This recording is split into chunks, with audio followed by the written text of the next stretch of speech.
Ed Johnstone is my name. I'm a Quinault tribal member. I'm the fisheries policy spokesperson for the Quinault Indian Nation. I'm also the chair of the Northwest Indian Fish Commission.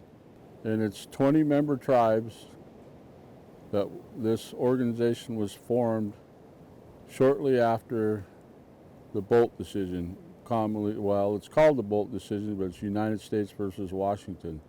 And the tribal leaders at that time from the 5 treaty areas got together and said, they looked at the decision that the judge handed down and said, for the tribes to comply with the judge's orders, we need an organization to assist the tribes. The debate is over for the Quinault people. Climate is real. Change is real. Warmer temperatures are real.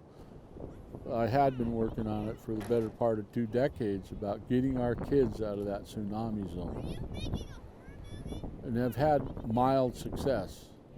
There's new hope in all the resources that are available that said this. Now everybody believes the threat is real. 20 years ago they didn't believe the threat was real. The big unknown is, what does it all mean to this valuable razor clam resource or crab resource? Because it's not only our food, it's part of our economy, and it's a big part of our economy, the sustainability of our way of life here. Those unknowns are very concerning. And so we work very hard on climate issues, climate adaptation, and climate plans. We work with the Northwest Indian Fish Commission, about 6 or 8 years ago, we hired a climate scientist with the purpose of engaging on the climate discussion, engaging with the tribes, helping the tribes build capacity to deal with climate issues into our natural world. Put climate adaptation plans together, mitigation plans. Some tribes are farther ahead than others. Some tribes are very large and have stronger economies. Some are small. And so they're building at the rate that they can afford. And some of the recent legislation is going to give us some access to funding.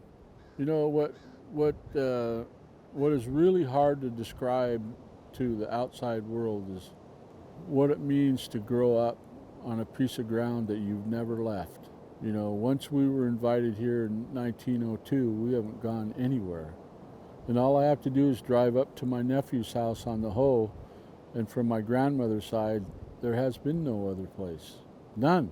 Or whether I go up to Jamestown's Clallam and think about my grandfather and his mother, where she's from, Jamestown, and the Jamestown people.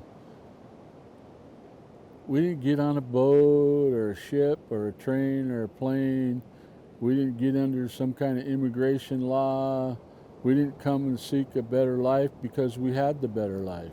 It's just really hard for people to understand where we come from. And our challenge is to help them understand who we are and what our culture and way of life means to us.